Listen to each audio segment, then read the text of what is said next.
Welcome back to Sledgehammer Horror, guys. I am Ken Sledge, and let's talk horror. Now, today I am joined by the amazing VHS Mikey. Mikey, how you doing today, man? Oh, I'm doing pretty awesome, man, with the introduction like that. I need some lights and some smoke going or something. There it is. That's awesome, dude. So a little bit about you before we get started on the reason why we're actually here. One, I'm super excited to have you here because you're a former drive-in and movie theater employee who hung around mom and pop video stores, being obsessed with films. Everybody that knows me knows my parents owned a mom and pop video store, Downtown Video. I grew up in a video store. So anybody that hung around mom and pop video stores are all right in my book, man. You used to make home movies with your friends. You left your small town to go to Full Sail, which is legit, to learn how to work in animation for films, only to drop that on a chance encounter with a TV VCR combo. You threw out your furniture. You left your career to become a videotape influencer, but you call it a VHS master, man. So walk me through this one step at a time. What was it like working at a drive-in and at a movie theater? What were those experiences like for you? Well, at our local theater to get a job there, you had to work at the drive-in for a summer to prove your worth, sort of, so to speak. So, Yeah. No air conditioning, just summer heat, you had to put in the work. And I thought you had to wear a tie to work. So I just showed up in a tie and they thought I was the manager because I had a tie on. So before I knew it, I was the manager of a theater or of the drive-in before I even knew anything about what was going on. So I would just kind of walk around and try to pretend I was important or something. Oh, dude, that's amazing, man. I love that. And the fact is, it was a power tie, man. You put on that power tie and everybody had to go. Yeah, the rowdy crowds in the back, so they'd be smoking weed and doing it and stuff, and I'd just be like, hey, just don't blow it towards the families, because I didn't really know how to take care of any issues, so I just let them do whatever they wanted. Weed, right? Yeah, yeah, they were smoking weed in the back. But hey, I feel like, and if there's people smoking weed in the front, I would just send them to the back because that's the weed smoking spot. I mean, it must be that's. At least be respectful enough to go back to the weed smoking spot, man. What are you doing? There's kids around. Go in the back. So for people that don't know, what is a VHS master? What is that to you? Well, I don't like the word influencer, and I'm on like every social media in the world talking about VHS tapes. And I was like, I want, as a kid, I wanted to be a Pokemon master, and I can't be a Pokemon master, but I can be a VHS master. So, and I kind of feel like every time I get a new tape, I power up because I watch it and I might learn a new skill like karate or how to yo-yo or just see some sick ass gorehound stuff. Right. Well, I mean, and I try to explain this to people. Like, I love 4Ks. I love restorations and things like that. But there's certain movies like Sleepaway Camp, Alien, Friday the 13th that need to be seen with the graininess of a VHS. Like, you need that experience. Alien especially is a movie that I think, like, don't get me wrong, again, I love watching a 4K restoration of a film. I think it's amazing. I love what they do, but nothing beats that graininess and having to adjust the tracking. And sometimes there's movies that you have to see like that. Does that play any impact on the movies that you watch, or do you just do it for the collection itself? 100%, because there's certain movies I will only watch on VHS because if it was filmed with that era in mind, especially straight to video stuff, then you probably want to watch it on your unit there. But, newer stuff I'll watch on Blu-ray and stuff because it was meant for that format. Although I do have many new VHS that have been converted, but they're mostly for fun collectible reasons. But I would still, in that case, go for the Blu-ray. Mm-hmm. And it's funny because like now with streaming services, with YouTube, with everything, we have all these things right at our fingertips. But for someone that grew up like me in a video store, I try to explain to people that our YouTube when we were kids was walking up and down the aisles, looking at the cover arts, trying to decide which one jumped out at us the most. And does that ever impact when you're buying VHS tapes? Like, do you still look at the cover art? Is that like still a form of art to you? Oh, yes. I think it's the most important part of the movie. Because say the movie sucks, at least you got a cool cover to go with it. Right. I do try to watch them, although I'm getting behind. I didn't count on getting so many tapes so quickly because people send them in. So I am behind on some of my movies. I used to be able to say I've seen every movie in my collection, but I can't claim that anymore. So how many VHSs are you up to? Oh geez. Just in my living room, I probably got 1,000, but downstairs and in my bedroom stacked as high as I can go. I mean, I go to bed sometimes and I don't know what happens in the middle of the night, but I'll wake up with like tapes around me. I gotta address this space issue I'm having. So I'm gonna buy a building and convert it into a video store, but it's not gonna be for the public, but it will be for cool people. Like if I got a homie who needs a birthday party, or like Yeah, maybe somebody's getting married, they can come do it in the store, or someone that I know. I that's just don't dope, want a bunch man. of snot-nosed kids in there. Right. No, and I get that, man. So now the big question, and I know it's always hard to answer a question like this, but which one's your favorite Oh, my in your favorite tape. collection? Yeah. Um, it's kind of a normal pick, so I don't feel like I'm adding anything to the table here. But my favorite movie is Lost Boys. It's a comfort movie for me. I put it in my player before I go to bed every night. I don't know what the connection is with it, but when I watch it, I just feel at ease and I'm able to fall asleep at night. I'm not sure of the connection of why it makes me sleepy, but it's my go-to sleep movie. That's awesome, man. We all have those. Mine to this day is Hot Fuzz. Oh, good choice. Good choice. Love that film, man. And it's just like you said, it's a comfort movie to me. It helps me sleep. And if I wake up in the middle of the night, I can laugh. I can lay there, I can laugh, and I can go right back to bed. That's what I think of Hot Fuzz. So, man, we know what you're doing, being a VHS master. You got to catch them all. I understand. So, Yes. but now here for a minute, man, I want to go back to the past and talk about what got you started in the horror genre. Your first horror movie, and Mikey, your first horror movie was. Oh, I watched my family took me when I was like 6 years old to the drive-in to watch a double feature of Poltergeist and Exorcist.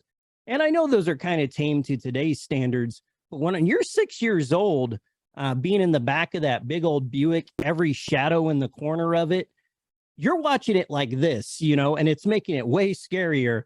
And when I got home, I was shook to the bone, like just frightened.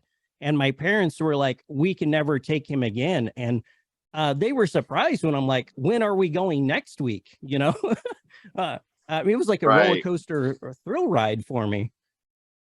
So yeah, it started me off right. Oh yeah, and what I love about these two movies is they are so similar, but they are so different because um in Poltergeist, in Exorcist, the main protagonist is a young lady. That's who you're mainly rooting for, is a very, very young lady. And the possessions that are happening and the weird happenstances that are happening around. And this would be an amazing double feature. But I do want to say, I still think The Exorcist is the scariest movie ever made. I'm just going to throw that out there. No one can change my mind on that. So we know how old you were. What you said, you were what, about 6 or 7? Yes. Insane. Oh my God, I couldn't imagine watching The Exorcist that young. Now, between the two movies, which scene would you say it was that affected you the most on that night? Well, on Poltergeist, it was the TV static because we had a bunch of old TVs in the house, even for the time period, and they would make creepy ass noises all the time. Anyways, I don't know if Yeah. they were picking up radio signals with the rabbit ears or whatever, but they would always have some kind of creepy thing going on. So I didn't even want to walk past my TV. Whereas Jaws made you afraid of the ocean, Poltergeist made you afraid to walk by a TV. I mean, you didn't want that cartoon hand to jump out at you. Now Right. it's silly when I watch it, but 6 years old. Keep in mind, I didn't grow up with. I didn't get goosebumps to get me started. I had to jump right into that. Right. Yeah, you didn't get the viewer beware, you're in for a scare. I did watch those when I was a teenager, though. I was Oh, probably a little too old to be watching them, but no, we all did, dude. Like, anybody that says they didn't is a fucking liar, man. We all loved the Goosebumps TV show. We all read the books. If you're our age, that was your shit. That was our yeah. Stephen King, man. Like that, we loved Goosebumps, man. Well, Now, what about in The Exorcist? Which scene would you say was the most effective from The Exorcist? oh, The Exorcist. Pretty much like when she starts shouting all those obscenities, because as a child you're like, I can't say that to my mom. What? And I didn't even know those sexual terms yet. So I Right. was like, wow, this movie is dialing it up. And I covered my eyes during those scenes, but I'd still hear her shouting. And it just made my mom's Buick the most frightening place in the world. I still remember every inch of the back seat like it was like 500 Right. feet wide, and I, every I also shadow want in the to add, car. my mom's Buick would be the most punk rock band name of all time. I just want to throw that out there real quick for anybody listening. If you have a punk rock band, you're looking for a name, my mom's Buick fits the bill. So between these two movies, which one would you say is your favorite of the two? Oh, I would have to go with Poltergeist just because it's more fun. You can watch it whenever. You can Mhm. pop it on during the day or pop it on during the night and not really get scared. You just kind of like it's a fun background movie, you It know. really is. And there's a lot of great scenery in Poltergeist that I think gets overlooked. Um, so we know which scene affected you the most, but what would you say your favorite scene from these movies are? Oh, like well, I kind of like when I always call him Coach, but I can't think of the actor's name. When when he's like vomiting up that big old like I don't know gross maggot ball looking thing. Uh, I don't know. I just thought that was it's got kind of got me into the gore aspects. Which when I was a teenager I'd get more into much more gore hound type stuff. But that was one of the grosser things I've seen at the time. Of course, since then, I have jumped into the rabbit hole of sick movies. uh, Right. And well, the thing is with Poltergeist, it's a movie to me that is completely unforgettable. But as much as I love Poltergeist, it's my third favorite in that franchise. And that's where I'm getting at here. The Exorcist and Poltergeist are both part of a bigger franchise. What's your favorite movie in the Poltergeist franchise? well, I kind of like was it three where they're in the apartment building? Yeah. Yeah, I don't know. I just like the apartment building aspect because I lived in an apartment, so it kind of took me home. I didn't live in the suburbs. We were poor. Right. Although that was a pretty upscale apartment compared to what we lived in. We had government housing. Right.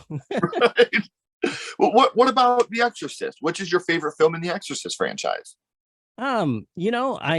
I guess again the first one. I don't know the other ones as well. And when I don't know something, I try not to bullshit about it. So Right. I'm just gonna say I know the most about the first movie. I'll tell you this: when it comes to The Exorcist, um, the first Exorcist, I believe, is the scariest movie of all time. Exorcist 2, The Heretic, I firmly believe with all my heart, is the biggest piece of dog shit I've ever seen in my life. Not only my least favorite horror movie, it's my least favorite movie ever made. However, The Exorcist 3 is easily a top 5 film for me and my favorite in that franchise. If you ever get the chance, I can strongly recommend go back and revisit The Exorcist 3. It's a total supernatural slasher. Brad Dourif is amazing in it as the Gemini killer. It's a phenomenal movie, man. So if you get the chance to revisit it, I strongly recommend checking out The Exorcist 3 again. Um, Now, we talked about your first horror movies being Poltergeist and The Exorcist and what they mean to you. But now, my little buddy Ghostface, he took a break from filming Scream 6 to come here because he wanted to ask you a question. What's your favorite scary movie, Mikey? What is your favorite horror movie of all time? Oh, Brain Dead or Dead Alive, just because of the just gross out factor of where he's like mowing over all the zombies and stuff. Yeah. I kick ass for the Lord. I watched that stuff when I was a teenager, so that's when I got into the cool movies. We've been talking kind of about the more mainstream stuff, but the weirder, just more splatter fests were around that age. Mm-hmm. But I mean, we still got, even in The Exorcist, like you do have like, the pea soup, Yeah, with her certainly. throwing up the pea soup, which definitely gave you that gross out factor.